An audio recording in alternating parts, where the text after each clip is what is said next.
Pimply राज्य में राजा भीमदेव ने आज अपने दरबार में एक वैचारिक सम्मेलन का आयोजन किया था, जिसमें पूरे भारतवर्ष के विद्यालयों के सबसे उत्कृष्ट विद्यार्थी भाग ले रहे थे। सभी छात्रों के लिए दान दक्षिणा थी और जीतने वाले उम्मीदवार के लिए थी राजा के मंत्रिमंडल में मंत्री पद की कुर्सी। महामंत्री कृष्णस्वामी सभी प्रतिभागियों से समाज के हित के बारे में प्रश्न पूछ रहे थे। क्या नाम है तुम्हारा? मेरा नाम ज्ञानेंद्र है। अच्छा, ये बताओ कि सबसे ऊंचा क्या है? पर्वत। नहीं, स्वाभिमान। सबसे तरल क्या है? जल। नहीं, मनुष्य का हृदय। लेकिन अभी तक एक भी प्रतिभागी ऐसा नहीं मिला था जो उनके प्रश्नों के संतोषजनक उत्तर दे सके।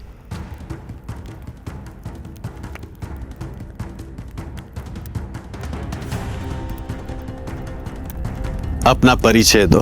मैं चाणक्य पुत्र चाणक्य इस सम्मेलन में अपने महान विद्यालय तक्षशिला का प्रतिनिधि बनकर आया हूँ। मेरे शब्दों से तक्षशिला का सम्मान बढ़े, यही मेरी इच्छा है और लक्ष्य भी। अब मैं कुछ प्रश्न आपसे भी पूछूंगा।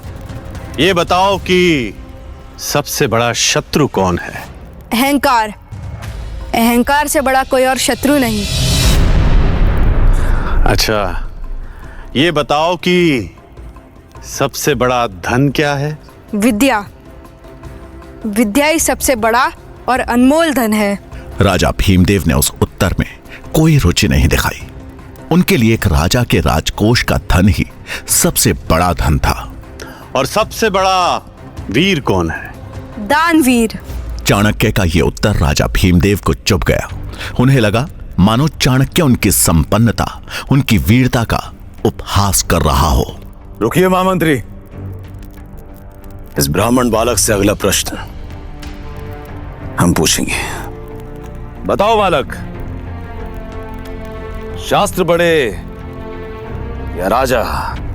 महाराज की जय हो। शास्त्र ही साम्राज्य की नींव रखते हैं और साम्राज्य राजा की, इसलिए सबसे पहले शास्त्र। तू अपनी सीमाएं भूल रहा बालक। तू एक भिखारी है और यहां दान मांगने आया है। चाणक्य को यह बात चुभ गई। राजा ने सिर्फ उनका नहीं बल्कि तक्षशिला का भी अपमान किया था। मैं तक्षशिला से यहाँ दान लेने नहीं आया था महाराज। मुझे लगा था यह ज्ञान की पूजा होती है, पर मैं गलत था। जहाँ शास्त्रों का मान नहीं, वहां मैं एक क्षण भी रुक नहीं सकता। रुक बालक, तुझे जाने की अनुमति किसने दी? राजा भीमदेव का क्रोध 7वें आसमान पर था। वो तलवार उठाकर जैसे ही चाणक्य की ओर बढ़े तो महामंत्री कृष्णस्वामी हाथ जोड़ उन्हें रोकते हुए बोले, महाराज, आप तो दयावान हैं, ब्राह्मणों का आदर करना जानते हैं। इस बालक की ब्रह्म हत्या का पाप अपने सिर पर क्यों ले रहे हैं?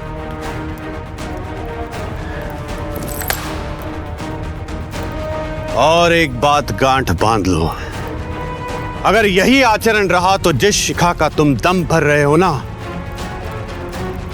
एक दिन ना तो वो रहेगी और ना ही उस शिखा को धारण करने वाला शीश।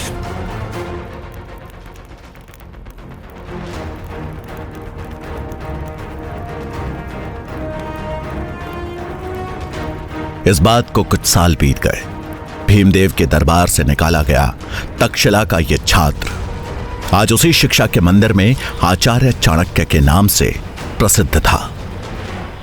बुद्धिमान व्यक्ति अपनी बुद्धि, विवेक और चतुराई से किसी भी युद्ध में विजय प्राप्त कर सकता है। शत्रु चाहे जितना भी शक्तिशाली क्यों ना हो, साहस, संयम और बुद्धि से जीवन में किसी भी युद्ध पे विजय प्राप्ति की जा सकती है।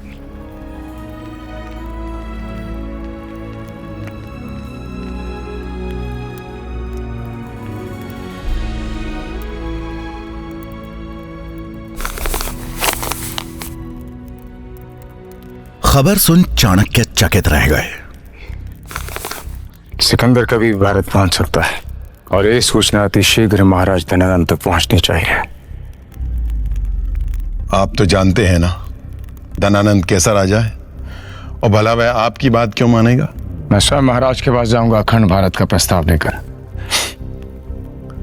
मेरा सुझाव मानिए, आप अपना कार्य कीजिए।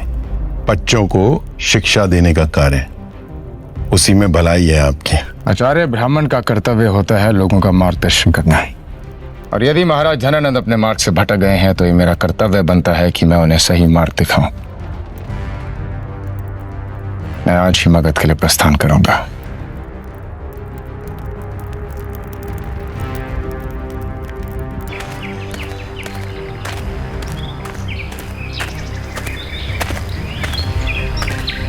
चाणक्य तक्षशिला से मगध के लिए निकल पड़े और 5 दिन का लंबा सफर तय कर पहुंच गए मगध की राजधानी पाटलिपुत्र।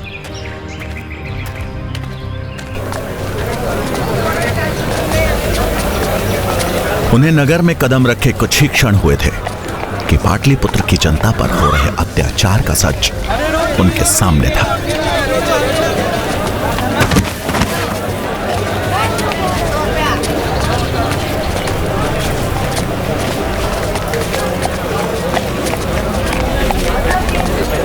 अगर हम कर नहीं दे पाए तो क्या सारी प्रजा को मारोगी? ज्यादा बात करेगी ना तुझे भी फांसी पर लटका दूंगा। माता, माता संभालिए श्याम को। उठिए उठिए उठिए। मैं महाराज धनानंद के दरबार जा रहा हूं और मैं आपको बचा लूंगा। मैं उनके समक्ष प्रजा की पीड़ा अवश्य रखूंगा। तुमने इतना कह दिया, वही मेरे लिए बहुत है, पर वचन मत देना। तुम्हारे अंदर बहुत करुणा है बेटा, पर तुम जिसके पास जा रहे हो उसका लहू अब पानी बन चुका है। अपने अनुभव से कह रही हूँ बेटा, तुम्हें देने के लिए मेरे पास अगर कुछ है सिर्फ आशीर्वाद है। उस औरत ने उनके सिर पर हाथ फेरा और चाणक्य दृढ़ संकल्प लिए चल दिए राजमहल की ओर।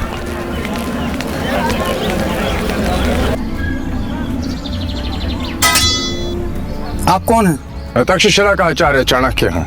एक महत्वपूर्ण कारण हेतु मेरा महाराज धनानंद से मिलना अत्यंत आवश्यक है। महाराज अभी व्यस्त हैं, आप यहाँ प्रतीक्षा करिए, मैं अभी महाराज को संदेश भिजवाता हूँ।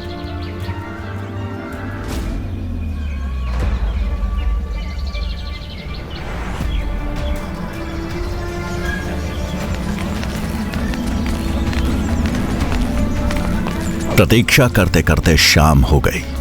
चाणक्य को समझ आ गया कि अब सीधे हाथ से घी नहीं निकलने वाला, उंगली टेढ़ी करनी ही पड़ेगी। थोड़ी देर बाद उनकी नजर कुछ रसोइयों पर पड़ी जो कि महल के पीछे वाले रास्ते से अंदर जा रहे थे। चाणक्य को उनका मौका मिल गया था। कितने आदमी? आज भी 10 लोग हैं। 10।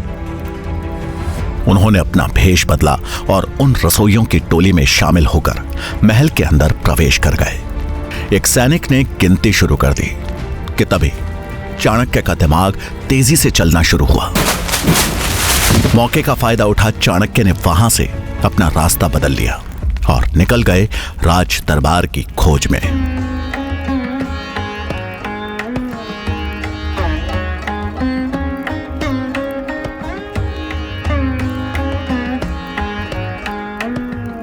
वो एक जगह रुक वापस अपने भेष में आए और कुछ ही देर में वो राज दरबार के अंदर थे। लेकिन ये क्या, राज दरबार में कोई राजसभा नहीं बल्कि सुंदरियों का नृत्य चल रहा था।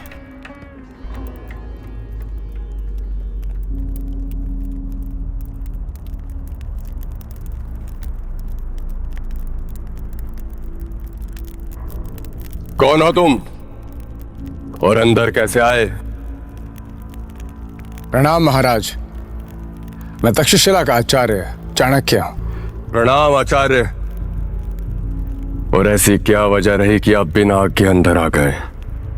अब जब अंदर आने का साहस दिखा ही दिया है तो बताइए क्या कार्य है?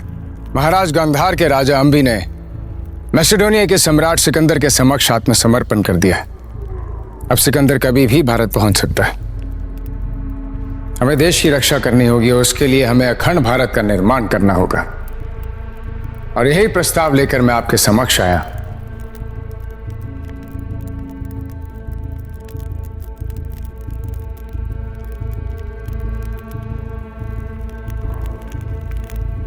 अपने घुटने पर बैठो।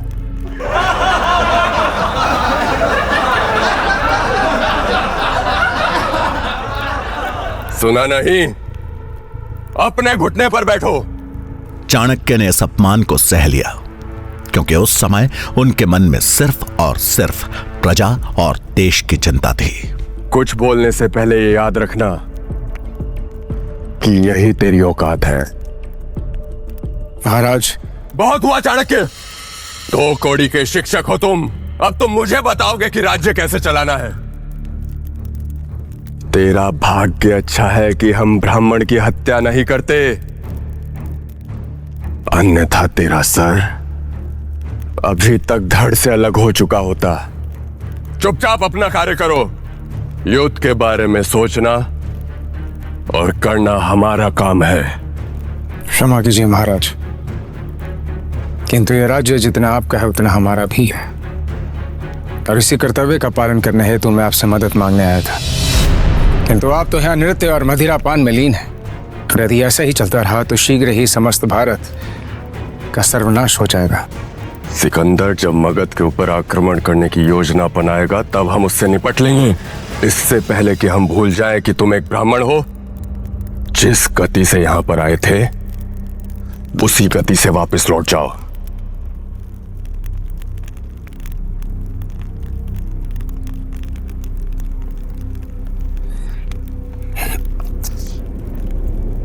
मैं तो चला जाऊंगा महाराज, किंतु एक राजा का कर्तव्य होता है निर्बल की रक्षा करना, ना कि उस पर अत्याचार करना। और मगध की स्थिति देखकर मुझे आभास हो गया है कि शीघ्र ही आप समस्त भारत सिकंदर को भेंट स्वरूप दे देंगे। यह सुनते ही धनानंद का पारा आसमान चढ़ गया और उसने चाणक्य को जोर से लात मार के नीचे गिरा दिया। बहुत बोल लिया ब्राह्मण, इसका दंड तुझे अवश्य मिलेगा। एक ब्राह्मण का मान सम्मान उसकी चोटी होती है ना। सैनिकों, इस दरिद्र ब्राह्मण को उसकी चोटी से पकड़कर घसीट के बाहर ले जाओ।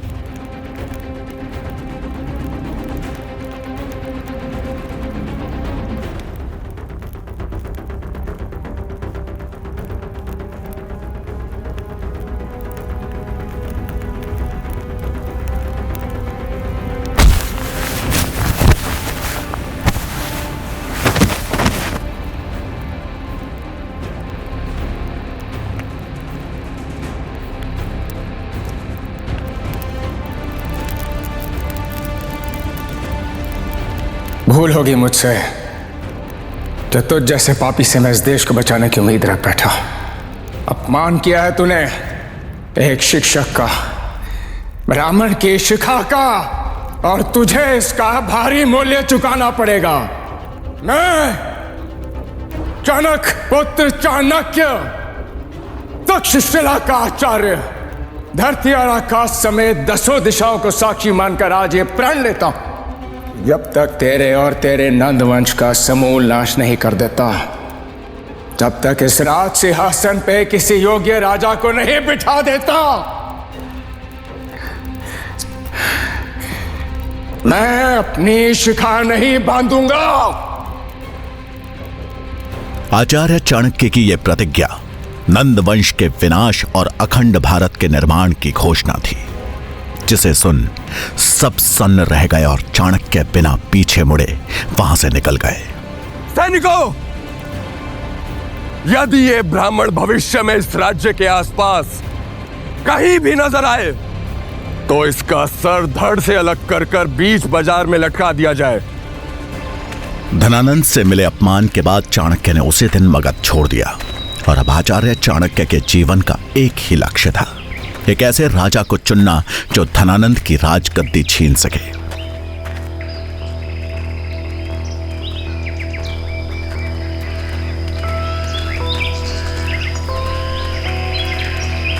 जंगल से गुजरते समय चाणक्य को एक 14 साल का बच्चा देखा। मैली धोती पहने और कमर में गुलेल लटकाए ये बच्चा चीते की तरह घात लगाए आगे बढ़ रहा था।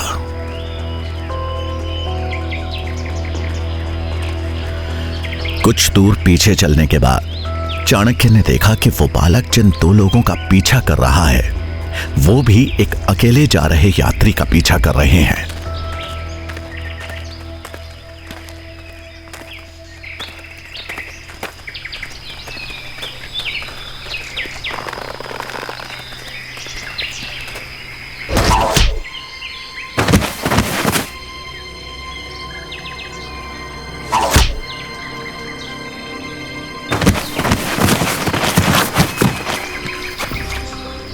आप ठीक तो है? आपको चोट तो नहीं आई? तुमने आज मुझे सही समय पर बचा लिया, नहीं तो ये लोग तो मेरी जान ही ले लेते।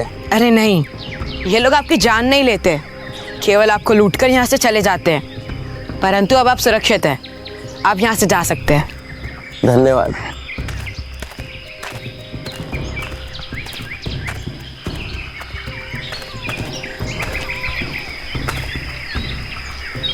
बालक ये क्या किया तुमने? क्यों लिए इनके प्राण?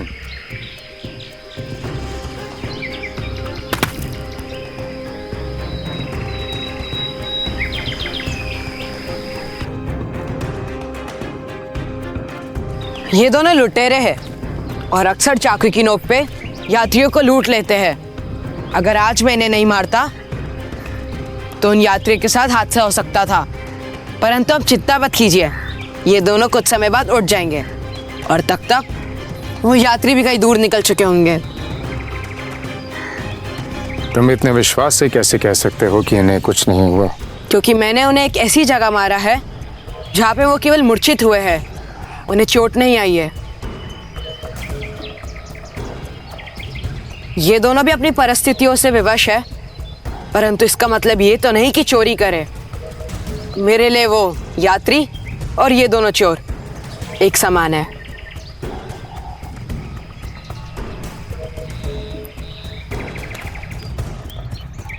नाम क्या है तुम्हारा?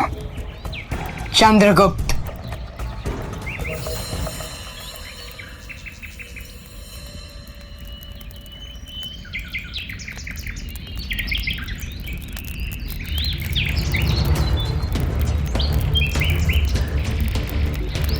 इस बालक में मुझे मगध का भविष्य दिखाई दे रहा है। एक राजा में दया और वीरता का संतुलन होना चाहिए। धनानंद, तूने अपने अहंकार में मगध की इस पावन मिट्टी को भी कलंकित कर दिया है और अब इस कलंक को हटाने की प्रक्रिया आरंभ होती है। अधिक समय नहीं है तेरे पास, शीघ्र ही तेरे रक्त से मगध की इस पावन धरती को सिंचित किया जाएगा। आज मेरी खोज समाप्त होती है। मिल गया मुझे मगध का भविष्य, मगध का भावी सम्राट। मगध के राज सिंहासन पे चंद्रगुप्त बैठेगा और उससे उस सिंहासन तक मैं पहुंचाऊंगा। चंद्रगुप्त ने चाणक्य की बहुत बड़ी चिंता दूर कर दी थी। धनानंद के द्वारा मिले अपमान का बदला चाणक्य को अब इस बालक के रूप में दिख रहा था। बालक, मुझे क्षमा करे, अगर समय पे लकड़ियां लेके नहीं गया तो दंड निश्चित है। कौन देगा तुम्हें दंड? किस गुरुकुल से हो तुम और कौन है तुम्हारा गुरु? मेरा कोई गुरु नहीं है, मैं एक सेवक हूँ, अपने स्वामी के लिए काम करता हूँ। कौन है तुम्हारा स्वामी? मैं उससे मिलना चाहता हूँ। मैं तक्षशिला का आचार्य हूँ और मैं चाहता हूं कि तुम मेरे साथ तक्षशिला चलकर अपनी शिक्षा की पूर्ति करो। तक्षशिला? अब तक्षशिला के आचार्य है? मैं भी पढ़ना चाहता हूं, लेकिन शायद वो मेरे भाग्य में नहीं लिखा। आप मेरे स्वामी मन्नादेव से मिल सकते हैं, परंतु मुझे लगता है कि आपका प्रयास व्यर्थ होगा। ऐसा क्यों? क्योंकि मन्नादेव अपने सेवकों को इतनी आसानी से छोड़ते नहीं है। चल के देख लेते हैं किसकी विजय होती है, तुम्हारे स्वामी की या फिर मेरी है। ठीक है।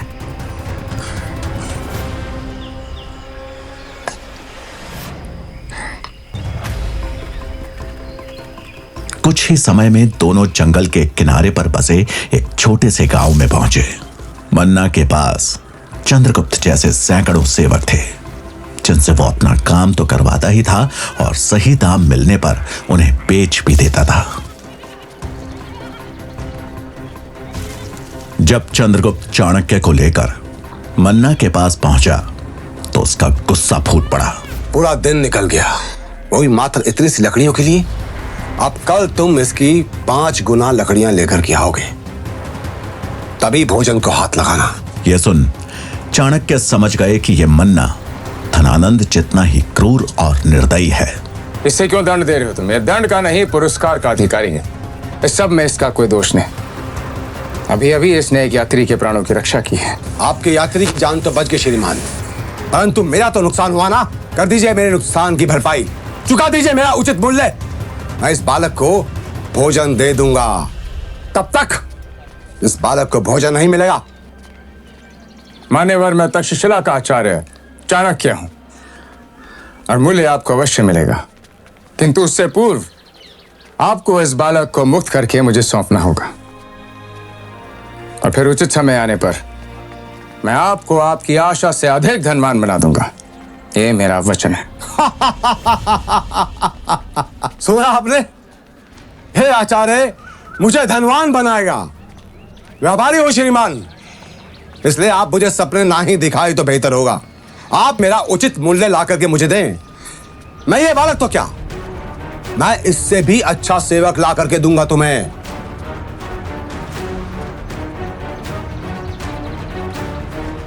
वैसे क्या दिखा आपको इस साधारण से बालक में?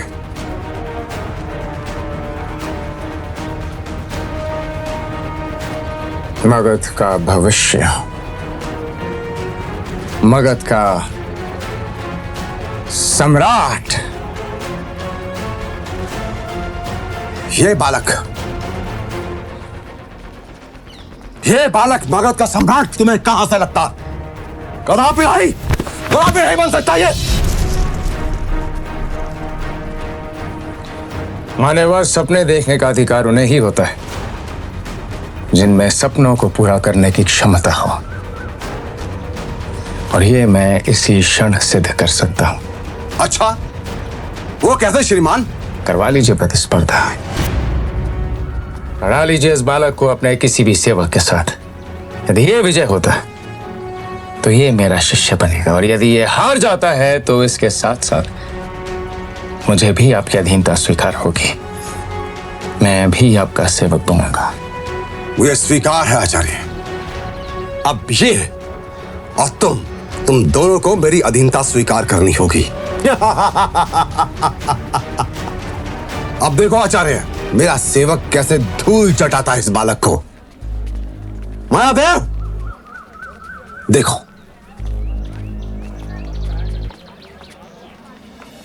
उसने अपने सबसे शक्तिशाली सेवक मायादेव को चाणक्य के सामने खड़ा कर दिया। मायादेव, पलक झपकते ही धूल चटा दो इस बालक को। मायादेव की विशाल कदकाठी को देख चंद्रगुप्त घबरा गया, लेकिन तभी चाणक्य ने चंद्रगुप्त के कान में धीरे से कुछ कह दिया।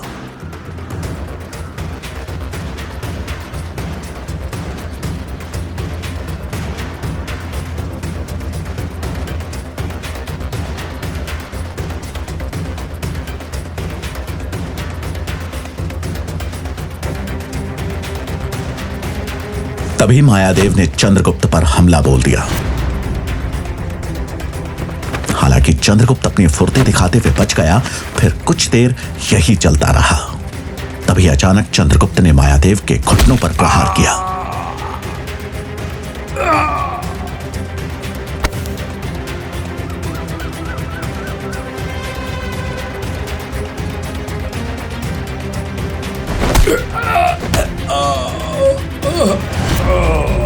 मूर्ख मायादेव, अगर तू इस बालक से हार गया तो मैं तुम्हें कभी माफ नहीं करूंगा। मन्ना के चिल्लाने से चंद्रगुप्त का ध्यान एक पल के लिए भटक गया। तभी मायादेव ने इसका लाभ उठाया और चंद्रगुप्त को अपने चंगुल में फंसाकर दूर हवा में उछालकर फेंक दिया। चंद्रगुप्त जमीन पर धड़ाक से गिर पड़ा। यह देख चाणक्य थोड़े निराश हो गए, जबकि मन्ना और वहां उपस्थित भीड़ शोर मचाने लगी। इसी शोर में चंद्रगुप्त को एक दबी सी चीख सुनाई दी और वो तुरंत वहां से भाग निकला। वो देखो आचार्य, भाग गया तुम्हारा राजा। अब तुम हाथों में कमंडल नहीं, बेड़िया पहनने के लिए तैयार रहो। बेड़िया। हालांकि चाणक्य समझ गए कि चंद्रगुप्त डर से नहीं बल्कि किसी और कारण से वहां से भागा है।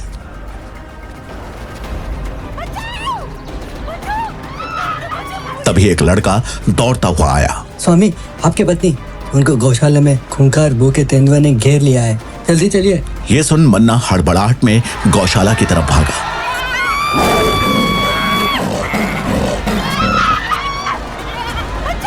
गौशाला के बाहर लोगों की भीड़ जमा थी। अंदर से मन्ना की पत्नी की चीखने चिल्लाने की आवाज आ रही थी। ये चीख सभी के कानों में पड़ रही थी, लेकिन अंदर जाने की हिम्मत किसी की नहीं हो रही थी।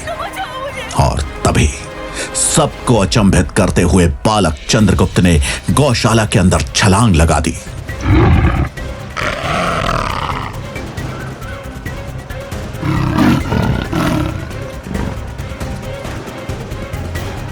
तेंदुआ मन्ना की पत्नी पर हमला करने ही वाला था कि तभी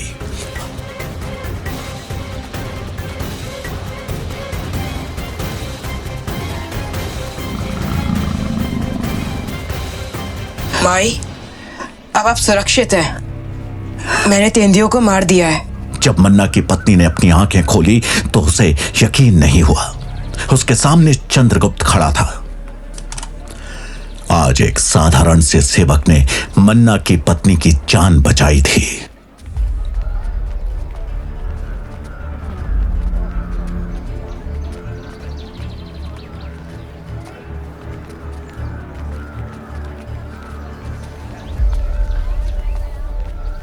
मन्ना ने अपनी पत्नी के पास आकर चिंतित होते हुए पूछा, तुम ठीक तो हो ना? जिस चंद्रगुप्त को सभी कमजोर बालक समझते थे, आज उसने ऐसा काम करके दिखाया जो बड़े से बड़ा सूरमा भी ना कर पाए। शारीरिक बल किसी की वीरता का प्रतीक नहीं होता। साहस भीतर से जन्म लेता है और युद्ध मात्र शस्त्र से नहीं, बुद्धि से भी लड़ा जाता है। चाणक्य की बात सुन मन्ना देव को अपनी गलती का एहसास हुआ। क्षमा करे आचार्य, परंतु एक प्रश्न मेरे दिमाग में अभी भी चल रहा है। क्या आपने पहलवान मायादेव के लड़ने से पहले इस चंद्रगुप्त के कान में ऐसा क्या कहा था? ये मैं जानना चाहता हूं आचार्य, ये जानना चाहता हूं। यदि व्यक्ति में शारीरिक शक्ति की कमी हो तो उसकी बुद्धि ही उसका शस्त्र बन जाता है, और यही युक्ति मैंने चंद्रगुप्त को दी थी। अधिक बल वाले मायादेव के घुटनों पर वार करके उसे परास्त किया जा सकता है।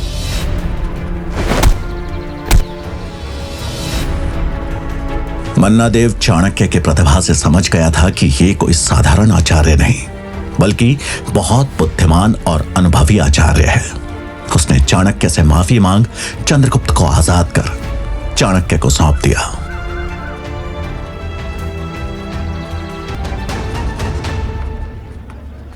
चाणक्य चंद्रगुप्त को लेकर वहां से चल तो पड़े, लेकिन उनका मन किसी गहरी चिंता में डूबा हुआ था।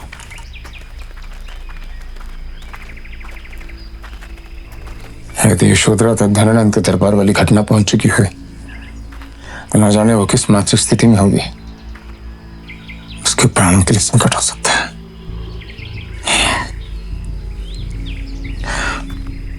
क्या हुआ आचार्य? आपने चिंतित क्यों है? मुझे पहले मगध जाकर अपनी पत्नी से मिलना है। मेरी पत्नी यशोधरा इस समय मगध में है और मेरा उससे मिलना अत्यंत आवश्यक है। किंतु यदि धनानंद के सैनिकों ने मुझे वहां देख लिया तो मृत्यु निश्चित है। मृत्यु? परंतु मृत्यु क्यों? क्योंकि मैंने प्रण लिया है धनानंद और उसके नंद वंश का समूल नाश करने का। मुझे अपनी पत्नी यशोधरा की चिंता हो रही है। धनानंद के सैनिकों को मेरी पत्नी की वहां उपस्थिति का पता चल गया तो वो मेरी पत्नी को जीवित नहीं छोड़ेंगे। किंतु एक मार्ग है, मगध में प्रवेश करने का एक द्वार है जहां पे सबसे कम सुरक्षा व्यवस्था रहती है। हम उसी द्वार से मगध में प्रवेश करेंगे। चाणक्य बिना कोई पुनर्विचार किए वापस मगध की तरफ चल दिए, लेकिन वहां मुख्य द्वार पर कड़ी सुरक्षा व्यवस्था ने उन्हें फिर चिंता में डाल दिया। आचार्य, यहाँ तो बड़ी कड़ी सुरक्षा है, इनसे लड़े बिना प्रवेश करना बहुत कठिन होगा। शस्त्र उठाना हर समस्या का समाधान नहीं होता। यदि समस्या बुद्धिमानी से सुलझाई जा सके तो शस्त्र उठाना मूर्खता होगी। तो अब क्या करें आचार्य? तुम यही मेरी प्रतीक्षा करो, मैं आता हूं। इतना कहकर चाणक्य ने वहां पास ही में दिख रही कुछ जड़ी बूटियों को तोड़ा, उनका लेप तैयार किया। इसके बाद वो एक वैद्य का भेष धारण कर चंद्रगुप्त को साथ लेकर मुख्य द्वार की तरफ बढ़ गए। फरीद, ये क्या हो गया? चलो अच्छा, मेरे पास औषधि है। देखो, इससे पहले कि तुम मुझसे कोई प्रश्न करो, तुम इस घाव पे लेप लगा लो, क्योंकि मेरा औषधि ज्ञान कहता है कि यदि इस घाव का तुरंत उपचार नहीं किया गया ना, ये घातक साबित हो जाएगा। और तुम तो एक कर्तव्यनिष्ठ सैनिक हो।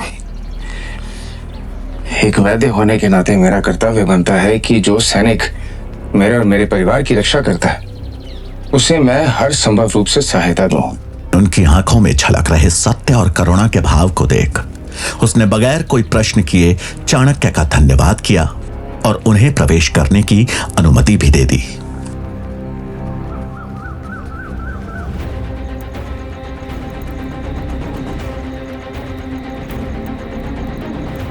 अब चाणक्य चंद्रगुप्त के साथ अपने घर के निकट पहुंच गए, लेकिन गली में मुड़ने से पहले ही अचानक उनके कदम ठहर गए।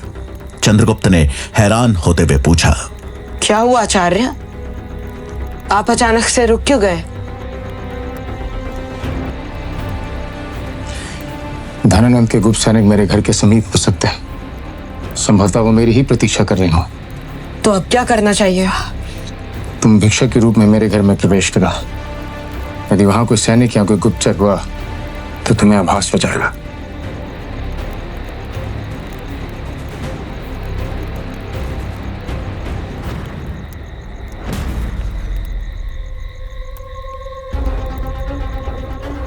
कुछ ही पलों में चंद्रगुप्त चाणक्य के घर के बाहर था। उसने हर तरफ नजर दौड़ाई, लेकिन वहां पे ऐसा कोई भी सैनिक या गुप्त सैनिक नहीं दिखाई दिया। यशोधरा ने दरवाजा खोला। माता, भिक्षा मिलेगी? यशोधरा का मन अंदर से विचलित था, लेकिन घर पर आए भिक्षुक को खाली हाथ तो नहीं भेज सकती थी। हाँ पुत्र, घर में भोजन है, मैं तुम्हारे लिए लेकर आती। लगता है तुम बहुत देर से भटक रहे हो। ठहरो, मैं अभी आई। ये बोलते हुए यशोधरा अंदर चली गई। कुछ समय बाद जब वो भोजन और पानी लेकर लौटी तो यशोधरा ने चाणक्य को अपने सामने अचानक खड़ा पाया।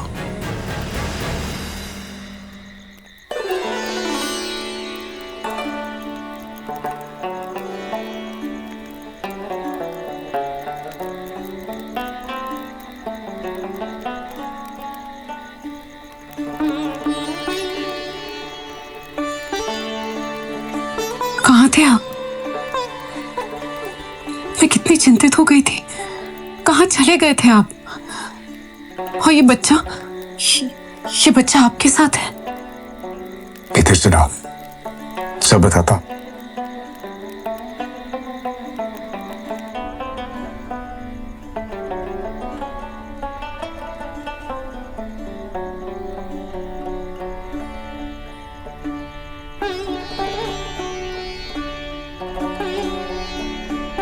यशोधरा ने अचानक से कई प्रश्नों की झड़ी लगा दी। चाणक्य ने भी सभी प्रश्नों का उत्तर बड़े धैर्य से दिया। हमें देश की रक्षा करनी होगी और उसके लिए हमें अखंड भारत का निर्माण करना होगा। एक ब्राह्मण का मान सम्मान उसकी चोटी होती है ना। इस दरिद्र ब्राह्मण को उसकी चोटी से पकड़कर घसीट के बाहर ले जाओ। जब तक तेरे और तेरे नंद वंश का समूल नाश नहीं कर देता, तब तक इस राज सिंहासन पे किसी योग्य राजा को नहीं बिठा देता। मैं अपनी शिखा नहीं बांधूंगा। यशोधरा को धनानंद के दरबार में हुए अपने अपमान से लेकर जंगल में चंद्रगुप्त के मिलने तक की पूरी कहानी विस्तार से सुना दी। यशोधरा, ज्योतिष महादेवाचार्य की भविष्यवाणी सत्य होने जा रही है। मैं तो सम्राट नहीं बन पाया, किंतु इस बालक को सम्राट बनाने का मैंने प्रण ले लिया और अपने प्रण की पूर्ति मैं करके ही रहूंगा। स्वामी, मुझे पूर्ण विश्वास है कि आपको अपनी खुली शिखा को बांधने का अवसर अति शीघ्र ही मिलेगा। यशोधरा अपने पति को बहुत अच्छी तरह जानती थी। अगर वो किसी चीज को ठान लेते थे तो उसे पूरा करके ही छोड़ते थे। रात को जब यशोधरा भोजन की तैयारी कर रही थी, तभी चाणक्य रसोई में आए।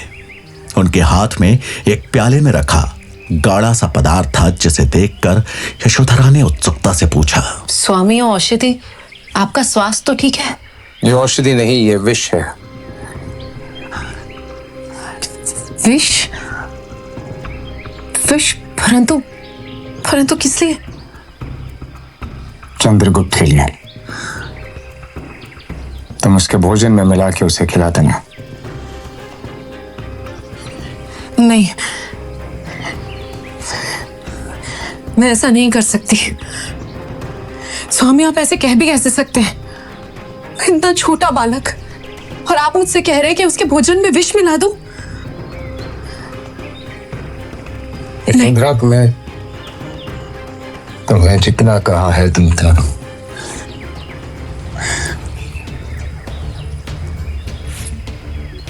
ये विष चंद्रगुप्त को मगध का सम्राट बनाएगा।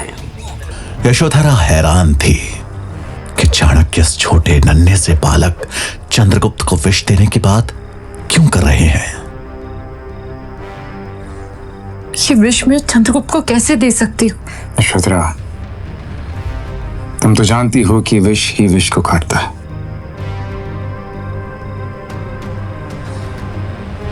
मैं चंद्रगुप्त को इतना शक्तिशाली बना दूंगा कि उस पर किसी भी विष का प्रभाव नहीं होगा। कल को जब वो सम्राट बनेगा तो उसके अनेकों शत्रु होंगे, किंतु तब तक यह विष उसका शत्रु नहीं, उसका मित्र बन चुका होगा।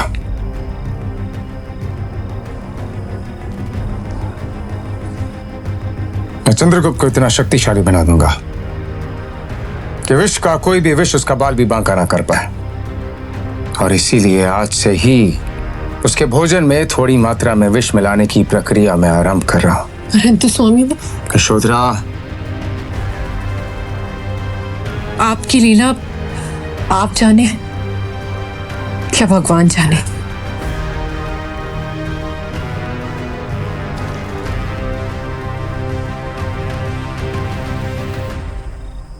थोड़ी ही देर में विष ने अपना असर दिखाना शुरू किया। चंद्रगुप्त को हल्का नशा होने लगा और देखते ही देखते वो एक गहरी नींद में सो गया।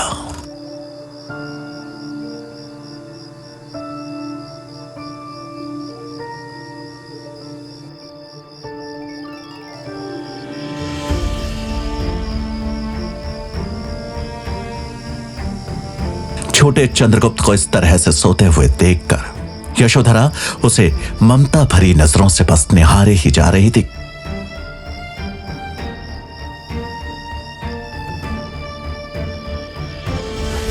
हम कल भोर में ही तक्षशिला के लिए प्रस्थान करेंगे। चंद्रगुप्त के राजा बनने की प्रक्रिया अति शीघ्र आरंभ होनी चाहिए, किंतु उससे पूर्व मेरा शंभू का समझना आवश्यक है। धनानंद के सर्वनाश के लिए उनका सहयोग हमारे लिए अत्यंत महत्वपूर्ण है। परंतु उनसे मिलने के प्रयास में आप अपनी जान दांव पे क्यों लगा रहे हैं स्वामी? जब संकल्प ले ही लिया तो फिर संकटों से कैसा भय। यशोधरा का ये डर जायज था, क्योंकि शंभुनाथ भले ही चाणक्य के पिता चाणक्य मित्र और चाणक्य के हितैषी हिताई थे, लेकिन इसके साथ साथ वो धनानंद के दरबार में एक मंत्री भी थे।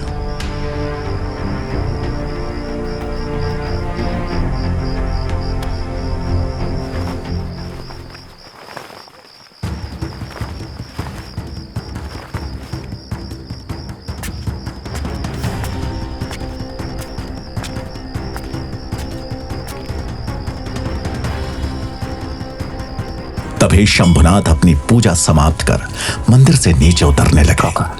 चाणक्य बगैर समय गवाए तुरंत उनके पास गए और अपना कंबल हटाते हुए उन्हें प्रणाम किया।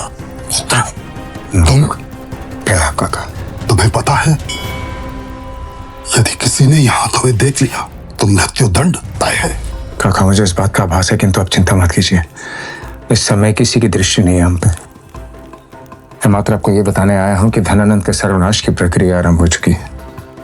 एक बालक को मगध का भावी राजा बनाने की शिक्षा देने के लिए मैं तक्षशिला लेके जा रहा हूँ, और धनानंद को राज सिंहासन से उतारने के लिए मैंने जो योजना बनाई है वो आपके साथ के बिना सफल नहीं हो सकती, और इसीलिए आपसे मैं प्रार्थना करने आया हूँ। उत्तरा, जैसे बूढ़े आदमी भला तुम्हारी क्या सहायता कर सकते हैं,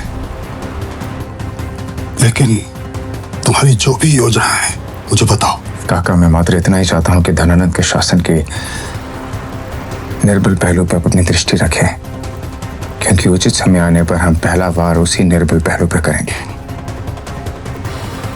तक्षशिला से शीघ्र ही लौटकर मैं आपसे मिलूंगा। मगध की नियति को बदलना आवश्यक है। मुझसे जो बन पड़ेगा मैं अवश्य करूंगा, फिर चाहे इसके लिए मुझे अपने प्राण ही क्यों न त्यागने पड़े। पुत्र, तुम जाओ, अपना कार्य करो। मैं बाबा विश्वनाथ से तुम्हारी कुशलता की कामना करूंगा। प्रणाम काका। काका, एक बात और है, राजमहल के गुप्तचर आपके पीछे लगा दिए गए हैं। संभवतः मंत्रिमंडल में किसी मंत्री को हमारे मित्रता की भनक हो गई है, इसलिए आप जो भी करें सतर्कता के साथ करें। अवश्य पुत्र, तुम भी अपना ध्यान रखना। जी। प्रसाद। जय बाबा विश्वनाथ। शंभुनाथ से मिल चाणक्य घर पहुंचे। उन्हें सकुशल लौटा देख यशोधरा की चिंता दूर हो गई। वो पूरी तैयारी कर चाणक्य के लौटने का इंतजार ही कर रही थी।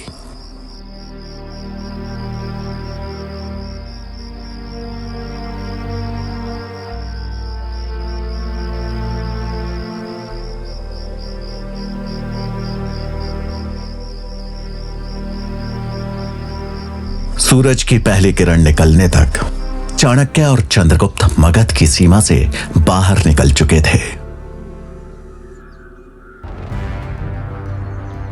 कुछ ही दिनों में चाणक्य तक्षशिला विश्वविद्यालय के द्वार पे आ पहुंचे। तक्षशिला का भव्य द्वार। आओ।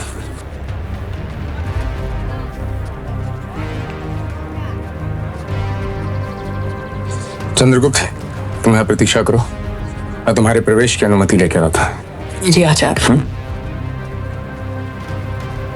तक्षशिला का विश्वविद्यालय प्रांगण देख चंद्रगुप्त के चेहरे पे उत्साह था।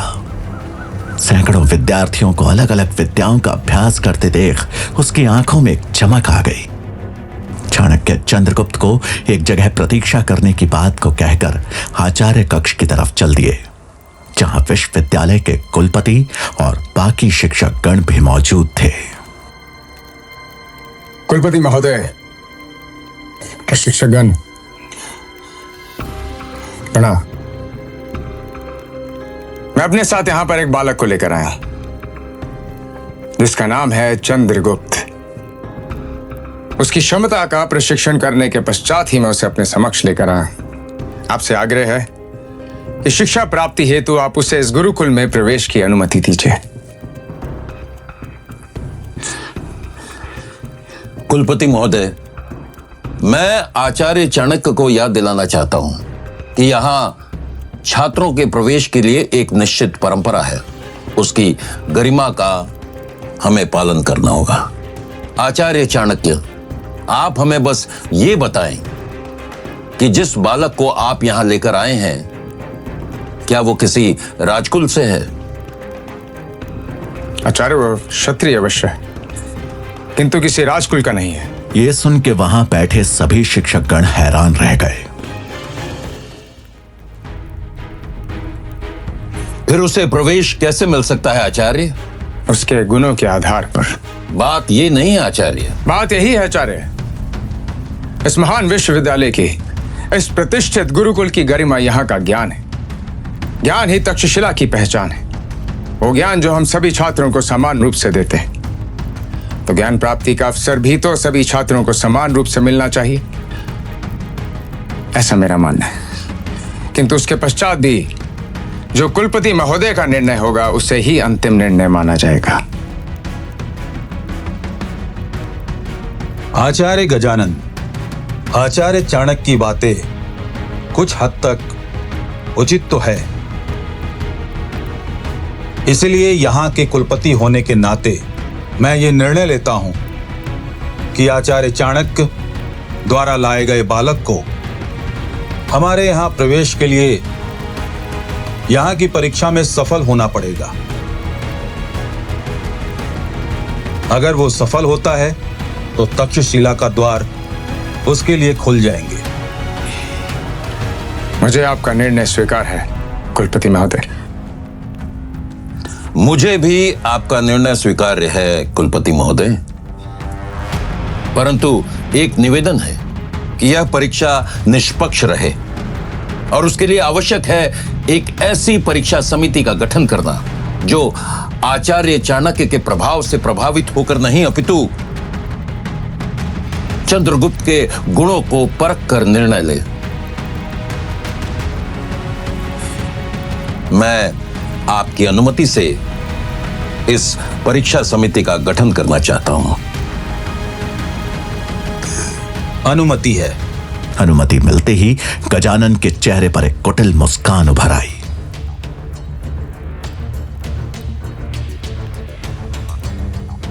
अब देखता हूं कैसे मिलेगा चाणक्य के शिष्य चंद्रगुप्त को यहां प्रवेश। आचार्य गजानन की साजिशों को कैसे नाकाम करेंगे चाणक्य? तक्षशिला विश्वविद्यालय में चंद्रगुप्त को प्रवेश मिल पाएगा या नहीं? जानने के लिए सुनिए आचार्य चाणक्य की महान जीवन गाथा चाणक्य, सिर्फ पॉकेट FM पर।